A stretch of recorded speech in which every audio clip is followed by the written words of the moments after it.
Soil is the loose layer of earth that covers the planet's surface. The particles that make up soil are generally sand, silt, and clay. Sand particles are the biggest, and clay particles the smallest. Silt is in between. The relative percentage of sand, silt, and clay in your soil are what gives that soil its unique texture. Sand is made up of minerals and granules formed when rocks break down due to erosion. Sandy soil allows for more air to reach roots, but moisture and nutrients will drain away faster. Clay soil is fine soil particles stuck together. This will hold water, but it doesn't allow drainage or for air to reach the roots. Silt has better moisture retention than sand, but fewer nutrients than clay. Silt helps clay and sand mix together. Plants will grow in sand or clay, but they grow best in loam soil, full of microbes and worms. Loam soil is the most productive soil. Loam has a loose texture and it crumbles easily, which helps get oxygen to the roots and which helps the roots spread out in search of nutrients and water.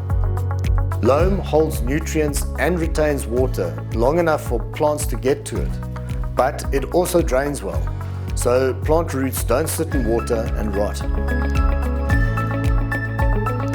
Whichever region you are in, you will have a different balance of sand, clay, silt, and loam soil. In a perfect world, loam soil is composed of 40% sand, 40% silt, and 20% clay. The good news is you can change your soil balance pretty easily. A quick and easy but not very scientific way of identifying your soil mix is by mixing samples in water and then looking at the layers formed once it settles. To do this, dig a bit of soil from a few random places in your beds or from the soil you plan to grow in. Choose soil from a few inches below the surface. Add the water, shake thoroughly, then let it settle for a few hours. Then look at the layers that have formed. The soil separates and settles by weight. The top layer will be the organic matter. If you don't see much, you must add compost. Silt will be the second layer, as it is small particles and it's lighter than clay. Clay would be third. The sand will settle at the bottom, as it has the biggest particles, so it's the heaviest. Look at what the sample tells you and mix in what you need. Remembering we are aiming for loam soil, which is 40% sand, 40% silt, and 20% clay. Although we will be adjusting our soil balance per bed according to what's best suited to the crops we will be planting, we will be aiming for variations of loam soil for all our beds and containers. To make sure each crop thrives, we will also be adding the right nutrients to each bed. Like humans, to thrive, plants need essential nutrients. Without these, they can't complete their life cycle. Seeds won't germinate, the plants won't develop strong roots, stems, leaves or flowers, or the plants won't be able to produce seeds.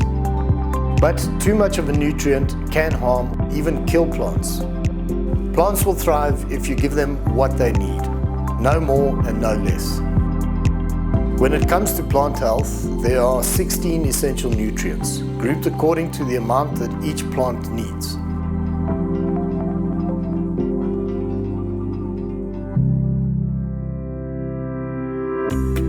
The primary nutrients, or macronutrients, are those needed in the largest amounts.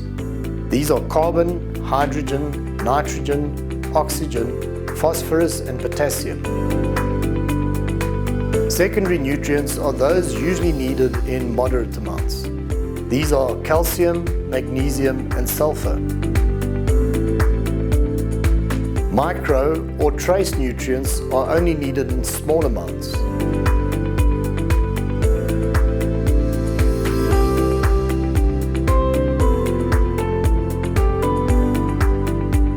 You don't need to stress too much about the science behind it, as a good compost heap should provide all the essential nutrients you need.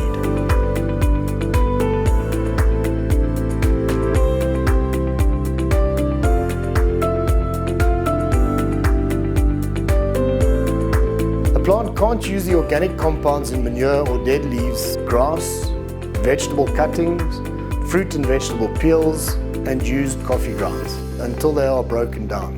And they can't use the elements if they aren't in the proper form, even if there's a high concentration of that element in the material you add. This is why it's important to keep your compost pile healthy throughout the year. Chemical or inorganic fertilizers are often called commercial or synthetic fertilizers because they go through a manufacturing process. They add the elements needed to the soil in the right form, making it easier for the plants to absorb the nutrients immediately. But they tend to focus on nitrogen, phosphorus, potassium and sulfur only. To buy chemical fertilizer may be faster, but using the organic composting methods we've discussed is free. And if you're in it for the long run, building a healthy soil and garden the natural way is going to be a better long-term prospect than trying to supercharge your plants with chemical fertilizers each season. So, armed with an understanding of the soils and nutrients needed to make for healthy beds, let's look at the beds themselves. I'll see you in the next chapter.